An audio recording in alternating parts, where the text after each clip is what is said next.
नमस्कार मेरे प्यारे दोस्तों, आप सभी का एक बार फिर से अपने यूट्यूब चैनल एग्ज़ाम की में स्वागत है। आज हम लेकर आए हैं यूपी डेट सीडीपी की सबसे इम्पॉर्टेंट प्रैक्टिस क्लास, जिस पर हम टॉपिक वाइज 30 एमसीक्यू सवाल करेंगे। आज का टॉपिक है सिगमंड फ्रायड का सिद्धांत पार्ट 2, जिसमें हम सवाल के साथ कुछ कॉन्सेप्ट भी समझेंगे ताकि आपका डाउट हमेशा के लिए क्लियर हो जाए।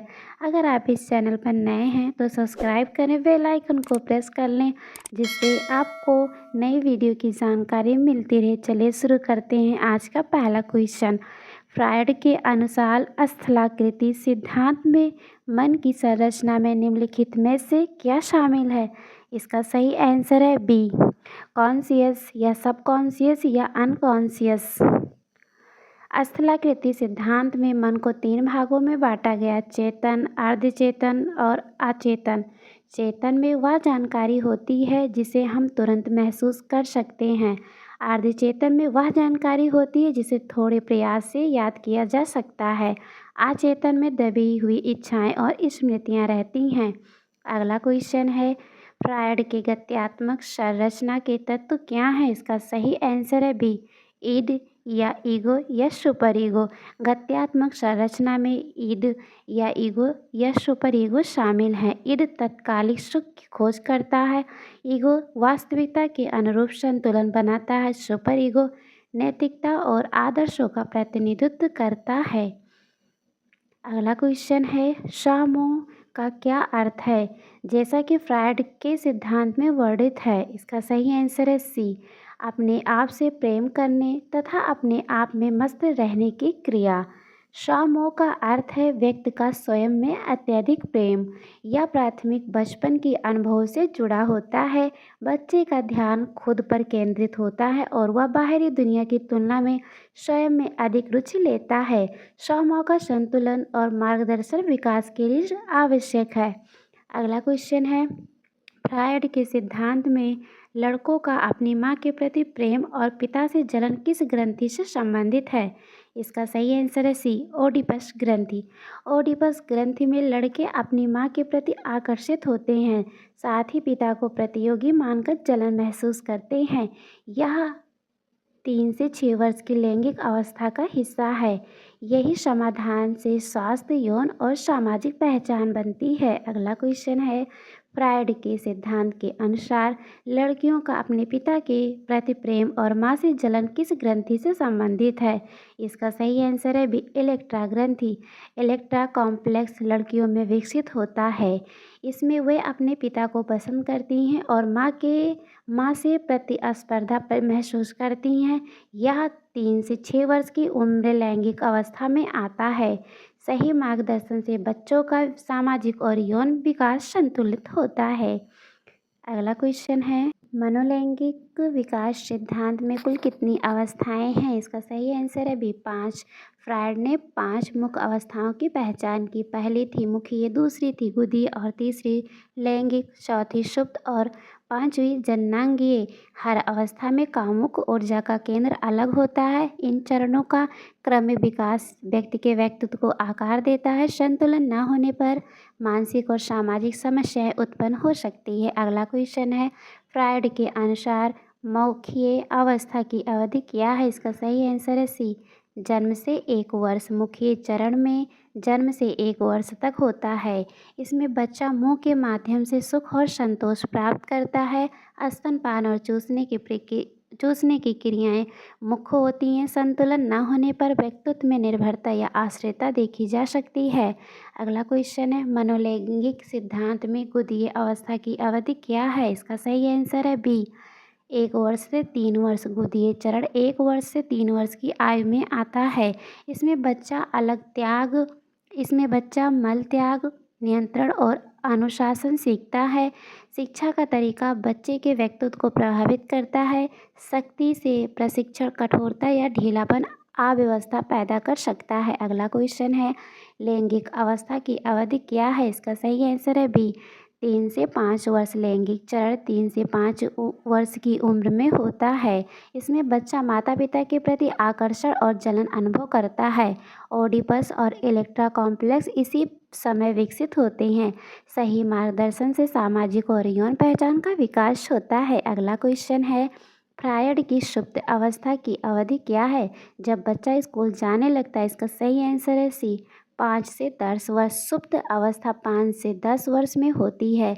इसमें यौन ऊर्जा शांत रहती है और सामाजिक शिक्षा पर ध्यान जाता है। बच्चा दोस्ती या अध्ययन और खेलों में सक्रिय होता है।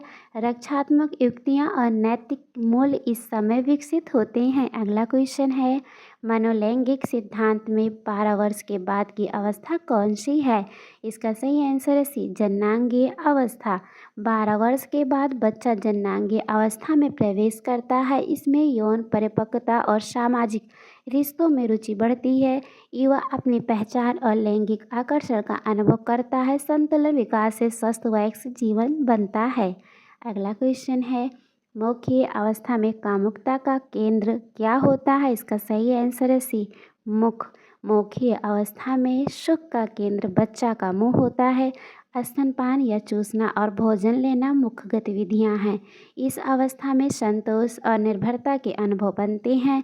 संतुलन न होने पर व्यक्तित्व में आश्रितता या आश्रय की आवश्यकता बढ़ सकती है। अगला क्वेश्चन है, गुदीय अवस्था में कामुकता का केंद्र क्या होता है? इसका सही आंसर है बी, गुदा।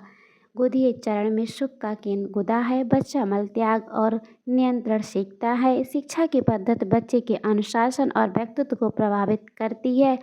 अत्यधिक सस्ती या ढीलापन भविष्य में व्यक्तित्व में कठोरता या अव्यवस्था ला सकता है। अगला क्वेश्चन है, लैंगिक अवस्था में कामुकता का केंद्र क्या होता है? इसका सही आंसर है सी, लैंगिक।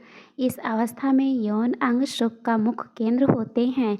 बच्चा माता पिता के प्रति आकर्षण और जलन अनुभव करता है। ओडिपस और इलेक्ट्रा कॉम्प्लेक्स इसी समय विकसित होते हैं।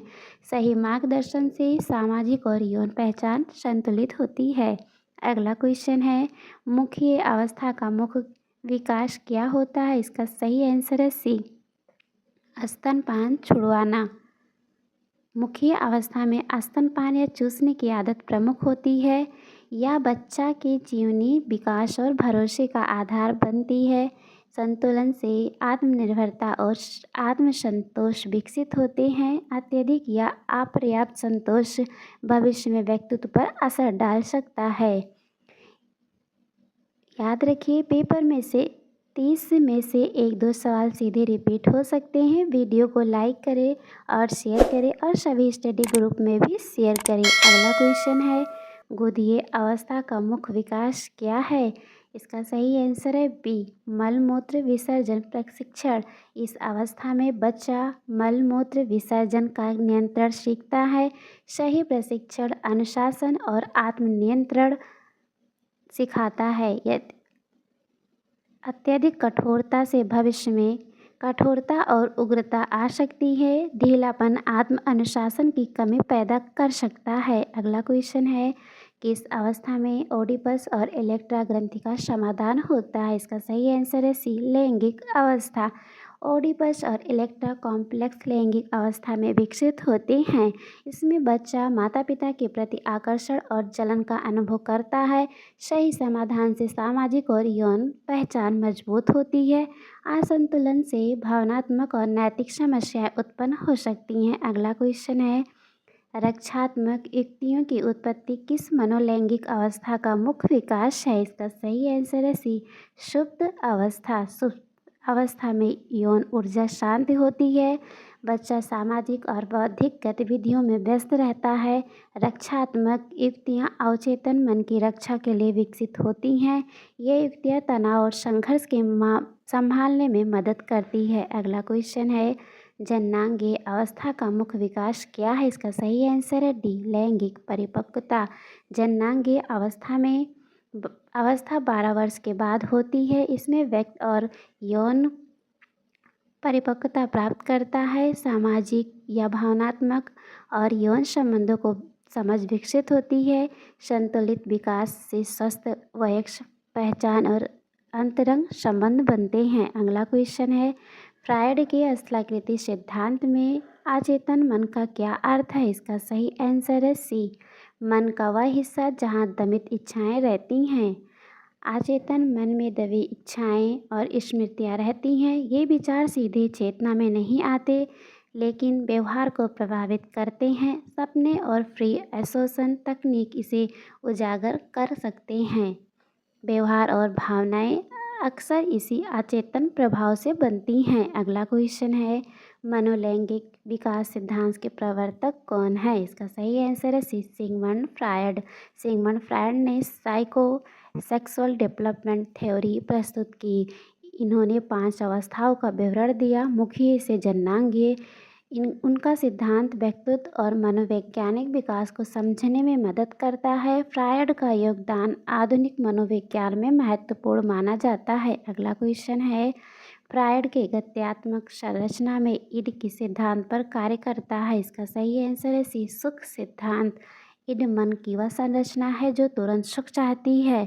यह तत्कालिक इच्छा और आवेग का प्रतिनिधित्व करती है। ईगो और सुपर ईगो इसके संतुलन और नियंत्रण में मदद करते हैं।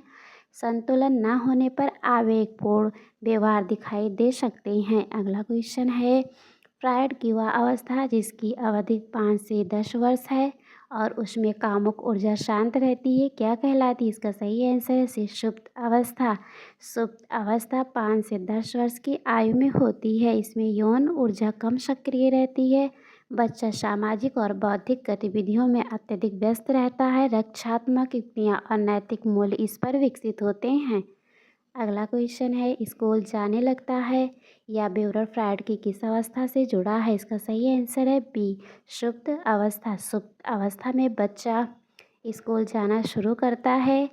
इस दौरान सामाजिककरण और अध्ययन में ध्यान बढ़ता है। यौन ऊर्जा शांत रहती है और दोस्ती व खेलों पर केंद्रित होता है। सामाजिक और बौद्धिक कौशल इसी समय विकसित होते हैं। अगला क्वेश्चन है, ओडिपस ग्रंथि और इलेक्ट्रा ग्रंथि का विकास किस अवस्था की विशेषता है? इसका सही आंसर है सी, लैंगिक अवस्था। ओडिपस और इलेक्ट्रा कॉम्प्लेक्स लैंगिक अवस्था में विकसित होते हैं। बच्चा माता पिता के प्रति आकर्षित होता है और जलन अनुभव करता है।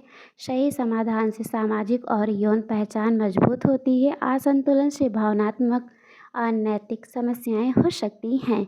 अगला क्वेश्चन है, गुदा को कामुकता केंद्र के रूप में फ्रायड ने किस अवस्था में बताया है? इसका सही आंसर है बी, गुदीय अवस्था। गुदीय अवस्था में सुख का केंद्र गुदा है।